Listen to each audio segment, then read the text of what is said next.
नमस्कार, yes news महाराष्ट्रामध्ये आपल्या सर्वांचे स्वागत। या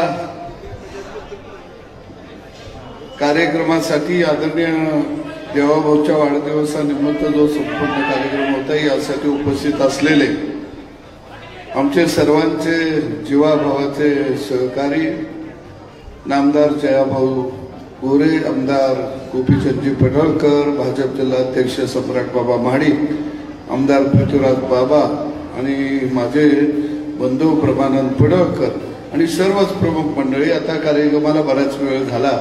जमलेल्या शेतकरी भावांनो, तरुण मित्रांनो, माता भगिनी आणि पत्रकार भावांनो, आज संपूर्ण महाराष्ट्रामध्ये राज्याचे मुख्यमंत्री देवाभाऊ यांचा वाढदिवस संपन्न होत आहे आणि मला वाटतं की अनेक सामाजिक उपक्रमानं या महाराष्ट्राच्या इतिहासामध्ये खेड्यापाड्यात आणि शहरामध्ये जर कोणत्या राजकीय नेत्याचा वाढदिवस साजरा होत असेल एवढ्या मोठ्या प्रमाणात तर त्याचं सुद्धा नाव देवाभाऊचं आहे, हे आता सगळ्यांना मान्य करावं लागेल। बाकी त्यांचे वाढदिवस आले गेले, काही लोकांनी चिंता केली नाही, परंतु या वाढदिवसाला रक्तदान शिबिर असेल, आमचे जिल्हाध्यक्ष सम्राट बाबा यांनी रक्तदान शिबिर 2-3 घेतली, सगळ्या जिल्ह्यामध्ये झाली।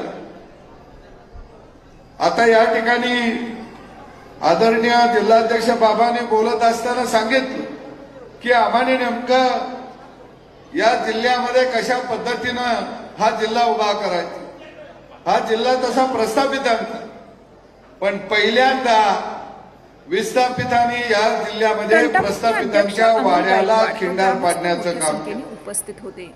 बाबांनो, मी तुम्हाला धन्यवाद देतो की गोपीचंद पडळकर सारखा एक खेड्यातला पोरगा तुम्ही त्याला मायेनं उभा केला आणि तो तुम्ही जी त्याला माया लावली, जे तुम्ही त्याला प्रेम दिलं, तीच माया तेच प्रेम आणि गावगाड्याच्या मातीचा सुगंध घेऊन हा माणूस उभा राहिला।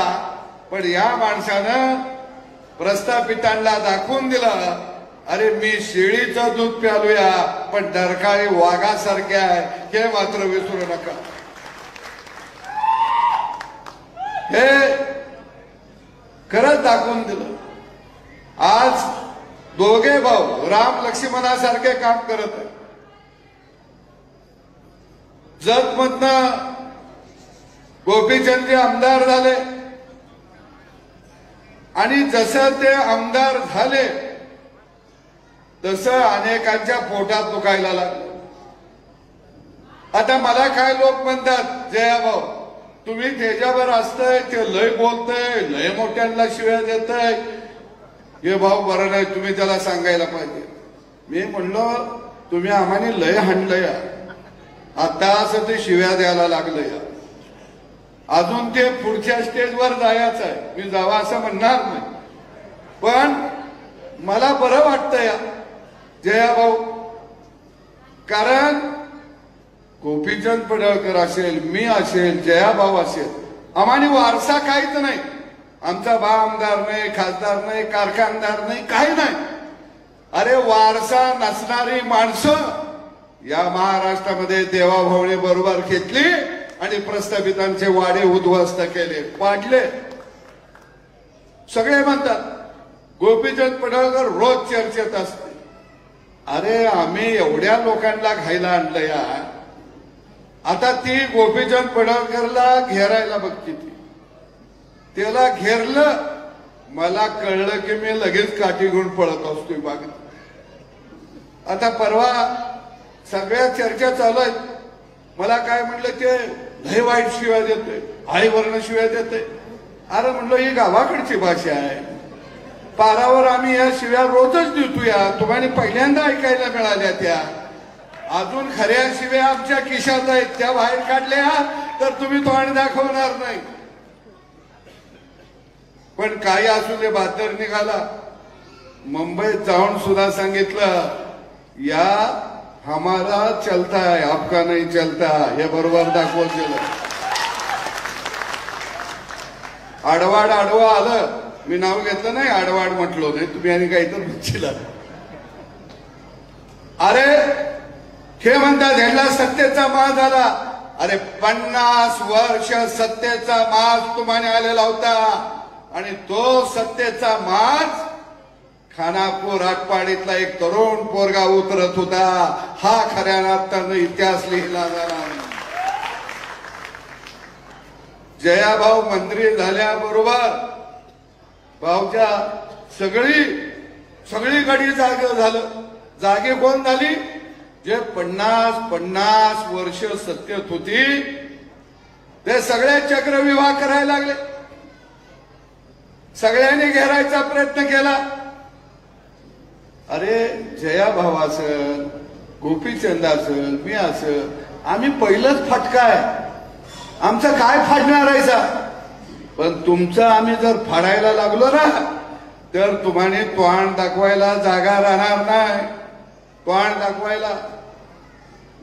आणि म्हणून इथं जमलेल्या सगळ्या शेतकरी भावांना, माय माऊलीला सांगतो की गोपीचंद पडळकर हा एकटा नाही, या महाराष्ट्रातला बहुजन समाज हा गोपीचंद पडळकर यांच्या खांद्याला खांदा लावून उभा आहे. आता काही लोकांना वाईट वाटत असेल, ते लय तोंड सोडायला लागलंय. अरे तुम्ही 50 वर्ष सोडलं, आता खमक्या कुठेतरी उभा राहिला, तुम्हाला सड्यातोड उत्तर द्याला. आणि म्हणून निश्चित मी गोपीचंदला धन्यवाद देतो. रात्रंदिवस धावणारा एक युवा नेतृत्व या महाराष्ट्रामध्ये बहुजन समाजाचं आलं. आमच्या बरोबर आदरणीय भाऊ हे खांद्याला खांदा लावून उभा आहे. आमचं तर तिघ चौघ आहे आम्ही. असा सुगाव कुठं काय लागला की आम्ही लगेच हातात हात घालतो. अरे कुणाला, आता मी बातमी ऐकली भाऊ, 2 दिवस चालल्या, 6 मंत्र्यांच्या विकेट उडणार. या आत्ताच्या कलियुगातल्या संजयला स्वप्न पडलं. तो काही महाभारतातला नाही. मला एक कार्यकर्ता आला आणि म्हणला, सकाळी भाव उठ, 6 मंत्र्यांच्या विकेट पडणार. अरे म्हणलं तू ऐकलंस कुठं? म्हणला टीव्हीवर. मी म्हणलो बहुतेक संजय राऊत आता कोमोडवर बसूनच मुलाखत देते का काय? 6:30 वाजलेले होते. अरे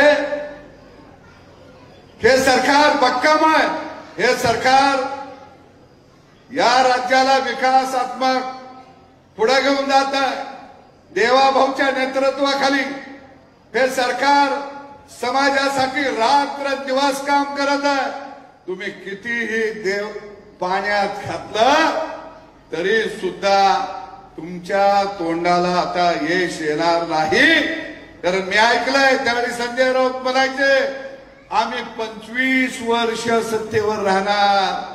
अरे 25 महिने तू राहू शकला नाहीस. आणि म्हणून मला खात्री आहे की देवाभाऊचं सरकार, मी 25 म्हणणार नाही, पण पुढच्या वेळी सुद्धा देवाभाऊचं सरकार या महाराष्ट्रामध्ये सत्तेवरती असणार. आम्हाला अभिमान आहे त्या सरकारमध्ये. एक बहुजन समाजातला, 18 पगड जातीतला एक सामान्य व्यक्ती आज तिथं मंत्री म्हणून आज त्या सरकारमध्ये काम करत आहे. सातारा जिल्ह्यामध्ये अनेक प्रस्थापितांना जयाभाऊला घेरण्याचा प्रयत्न केला, पण एक सामान्य कुटुंबातलं पोरगा, दुष्काळ पट्ट्यातलं पोरगा नुसतं मंत्री झालं नाही तर ग्राम विकास खात्याचं मंत्री झालं. अरे हे देवाभाऊचे क्षण आहे. अशी माणसं देवाभाऊनं जपली आणि अशी माणसं जपली म्हणून बाबा पडळकर असेल, भाव असेल, मी असेल, आम्ही राजकारणामध्ये टिकलो. नाहीतर बाबा सदाभाऊ दुसऱ्यांदा दिसला असता का? पहिल्यांदा आमदार झाला, मंत्री झाला, नंतर सगळ्यांना बाबा वाटलं गडी आता इसकाळला, पण दुसऱ्यांदा सुद्धा आमदार झालो भाव म्हणून आता जॅकेट घालायला लागलो. आता तिसऱ्यांदा काय होतंय बघूया. आता तिसऱ्यांदा काय होतंय म्हटलं की काय घडी आमच्या जिल्ह्यात झोपायची नाहीत. बरोबर आहे का बाबा. पण मला खात्री आहे मी खानापूर आटपाडी या मतदारसंघातल्या जनतेला सांगतो की गोपीचंद पडळकर हे जरी जतचे आमदार असले तरी खार जशी आकाशी भरारी घेते पण तिचं लक्ष पिल्ल्यापाशी असतं. गोपीचंद पडळकरांचं लक्ष हे खानापूर आटपाडीवरती आहे. येणारे जिल्हा परिषद पंचायत समित्या ह्या ताकदीने लढवायचे. आणि मी भाऊ तुम्हाला सांगतो तुम्ही देवा भाऊला सांगा की आमचे आता तरुण अध्यक्ष आहेत. यावेळी सांगली जिल्हा परिषदेवरती महायुतीचा झेंडा फडकलेला असेल. अजिबात शंका बाळगू नका. एवढी एकसांगपणाने या निवडणुकीमध्ये आम्ही जाणार आहोत. धन्यवाद. बराच वेळ झालाय. अजून पडळकर साहेबांना तुम्हाला ऐकायचंय. दररोज तर त्यांना ऐकता या. टीव्ही लावलं की पडळकरच दिसतं या. दुसरं कोण दिसेना. म्हणजे दुष्काळ भागाचं नाव महाराष्ट्राच्या कानाकोपऱ्यामध्ये भातुरकी गाजवून जर कुणी नेला असेल तर त्याचं नाव आहे गोपीचंद पडळकर. मी त्यांच्या ऋषी कार्यकर्त्याला सुद्धा मनापासून धन्यवाद देतो. का आता काय म्हणतील सदाभाऊ त्याचं कौतुक करत होते. कशासाठी कौतुक करतो. अरे नेत्यासाठी जीव वळून टाकणारे कार्यकर्ते या महाराष्ट्रात कुणाकडे असतील तर ते फक्त आणि फक्त गोपीचंद पडळकर यांच्याकडे आहेत. आणि त्यामुळं हा निधड्या छातीचा वाघ कार्यकर्त्यांच्या बळावरती प्रस्थापितांच्या छाताडावरती पाय देऊन उभा राहिला. या आपण सगळे त्याच्या खांद्याला खांदा लावून उभा राहाव्या एवढीच अपेक्षा व्यक्त करतो. इथं थांबतो. तुमची साथ आमची. यस न्यूज महाराष्ट्र चॅनलला लाईक करा व सबस्क्राईब करायला विसरू नका.